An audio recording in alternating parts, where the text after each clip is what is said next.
Medical ভর্তি পরীক্ষার ক্ষেত্রে সাম্প্রতিক বিষয়াবলী থেকে ভাইয়া স্বাধীন বাংলাদেশের প্রথম অন্তর্বর্তীকালীন সরকার কি এমসিকিউ আসে, অর্থাৎ জিকে থেকে আমাদের বিসিএস, ভার্সিটি এবং মেডিকেল সব পোর্শনটুকুই কাভার হবে।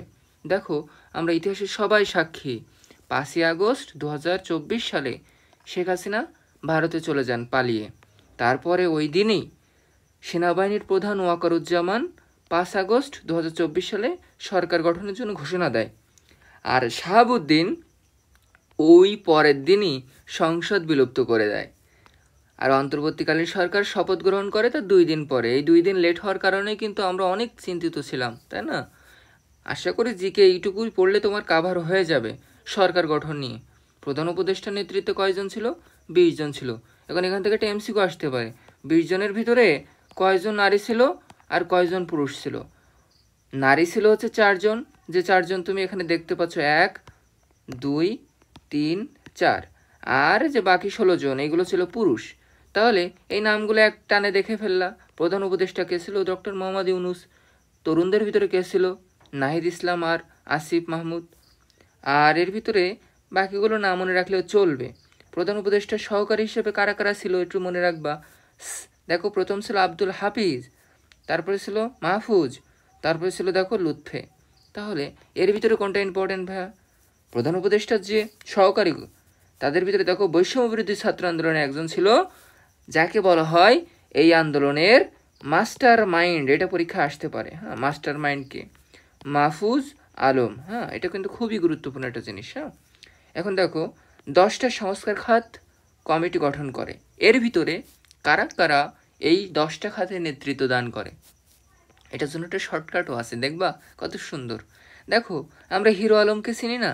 তো হিরো আলম কি করে? বারবার নির্বাচনে দাঁড়ায়, বারবার মায়ের খায় মানুষের হাতে। পুলিশ, পুলিশ হচ্ছে রাজা, তাহলে সফর রাজ। হ্যাঁ, পুলিশ কি? রাজা। বিচার বললে কি হবে? আবু শব্দটি থাকবেই, আবু ছাত্তার, আবু শাহেদ, এরকম। স্বাস্থ্য বললেই খান শব্দটি উল্লেখ থাকবেই। গণমাধ্যম, গণমাধ্যমে কি করি আমরা? কোনো সংবাদ বা কোনো কিছুকে আহ্বান করি, তাই না? এছাড়া দেখো দুর্নীতি, দুর্নীতি কোন পত্রিকায় বেশি ওঠে? দৈনিক ইত্তেফাক। তাহলে মনে রাখবা, ইফতেখারুজ্জামান দুর্নীতি দমন কমিশন। হ্যাঁ, তাহলে জনপ্রশাসন, মুইদ বা মুরিদ, মুরিদকে আমরা কি বলি? জনগণ, তাই না? তাহলে জনপ্রশাসন। সংবিধান, এটা কিন্তু খুবই খুবই গুরুত্বপূর্ণ। এই যে স্টার চিহ্ন দেওয়া আছে দেখো। তাহলে সংবিধান আলী, সংবিধান আলী, তাহলে আলী রিয়াজ মনে রাখবা। শ্রমিক, দন্তুস্ব আছে, তালবস্য আছে, সুলতান। তারপর দেখো নারী, দেখো ঋণ, শিরিন, নারী ঋণ। এই তো আমাদের হয়ে গেল। এখন দেখো মোহাম্মদ ইউনূস সম্পর্কে কয়েকটা তথ্য আমাদের জানলেই আজকের ক্লাস সফল। দেখো, মোহাম্মদ ইউনূস ক্ষুদ্র ঋণ দেওয়ার মাধ্যমে পরিচিতি লাভ করেন। তিনি চট্টগ্রামে এক নারীকে প্রথম ঋণ গ্রহীতা দেয়। কোন নারীকে? সুফিয়া বেগমকে। দেওয়ার ফলে তিনি অনেক উন্নতি লাভ করেন। এখন 1983 সালে এটা অতালিকাভুক্ত ব্যাংক হিসেবে যুক্ত হয়, হ্যাঁ, বাংলাদেশের ব্যাংকের সাথে, গ্রামীণ ব্যাংকটি। এবং পরবর্তীতে দেখলো যে মোহাম্মদ ইউনূসের এই যে ব্যাংকটি অনেক দারিদ্র মানুষকে স্বাবলম্বী করতে সহায়তা করছে। তার দেখা দেখি মালয়েশিয়া এবং জাপান 2 দেশ কি করে? এই সিস্টেমটা চালু করে গ্রামীণ ব্যাংকের মতো। মোহাম্মদ ইউনূসের দেখা দেখি পরবর্তীতে দেখলো যে এটা বাংলাদেশে সহ বিদেশের বাইরেও দারিদ্র দূরীকরণে কাজ করতেছে। এবং শান্তিতে নোবেল পুরস্কার লাভ করে মোহাম্মদ ইউনূস 10 ডিসেম্বর 2006। এটা মেডিকেল ভর্তি পরীক্ষার জন্য এমসিকিউ আকারে আসার জন্য খুবই খুবই গুরুত্বপূর্ণ। কত সালে নোবেল পায়? 2006 সালে। খুবই গুরুত্বপূর্ণ। কোথায়? নরওয়েতে। হ্যাঁ, এটা কিন্তু মনে রাখাই লাগবে। এবং তিনি অনেক সম্মানিত ব্যক্তি। দেখো, 2009 সালে প্রেসিডেন্সিয়াল মেডেল অফ ফ্রিডম পুরস্কার লাভ করে। এছাড়া তিনি কোথায় লাভ করে? দেখো, 2010 সালে বেসামরিক কংগ্রেশনাল গোল্ড মেডেল লাভ করে। হ্যাঁ, এবং 2024 সালে তিনি, যেটা সব থেকে আধুনিকতম অলিম্পিক গেম, সেখানে দেখো তিনি 3 তত্ত্ব প্রদর্শন করেন। 3 তত্ত্বটা কী ছিল? দেখো, zero poverty, zero unemployment, net carbon emission. অর্থাৎ এর বাংলাগুলো কেমন? যে নো দারিদ্রতা, কোনো কি থাকবে না? বেকারত্ব থাকবে না, কোনো কার্বন নিঃসরণ হবে না। কততম সম্মেলনে? 33তম সম্মেলনে। কে দেন? ডক্টর মোহাম্মদ ইউনূস। ডক্টর মোহাম্মদ ইউনূস কত সালে নোবেল পায়? 2006 সালে। কিসে পায়? শান্তিতে নোবেল পুরস্কার পায়। তাহলে এইগুলো খুবই খুবই গুরুত্বপূর্ণ। কি তত্ত্ব দেয়? জিরো তত্ত্ব দেয়। হ্যাঁ, তাহলে দেখো এই সালগুলো এখান থেকে পড়বা, যে তিনি 1974 সালে তেভাগা খামার প্রতিষ্ঠা করে, 76 সালে কার্যক্রম শুরু করে গ্রামীণ ব্যাংকের, এবং 83 সালে কি করে?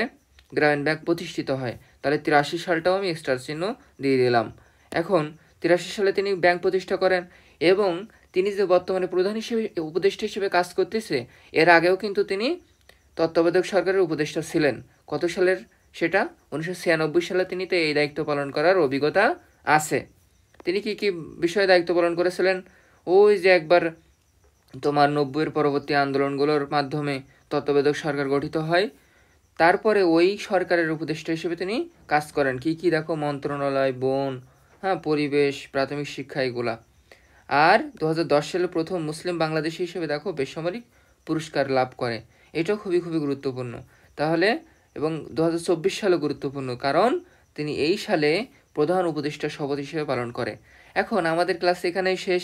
তাহলে ডক্টর মোহাম্মদ ইউনূস সম্পর্কে তুমি যদি এই কয়টা তথ্য মনে রাখতে পারো, তাহলে কেউ তোমাকে আটকাইতে পারবে না। বিসিএস, ভার্সিটি এবং মেডিকেল। এখন বলো তো, কয় সালে ডক্টর মোহাম্মদ ইউনূস নোবেল পুরস্কার লাভ করে? সবাই কমেন্ট করবা যারা যারা ক্লাস দেখেছো। ক্লাসটি কেমন লাগলো জানিও। পরবর্তী আন্দোলন বিষয়বলী এবং ঘটনাবলী, বাংলাদেশের সাম্প্রতিক বিষয়বলী নিয়ে বাকি ভিডিওগুলো পোস্ট দিব। সবাই ভালো থাকো, সুস্থ থাকো। আমি আলফাজ, ঢাকা মেডিকেল কলেজ, তোমাদের সাথে আছি এই মেডিকেল সিরিজ জুড়ে। হ্যাঁ, আসসালামু আলাইকুম।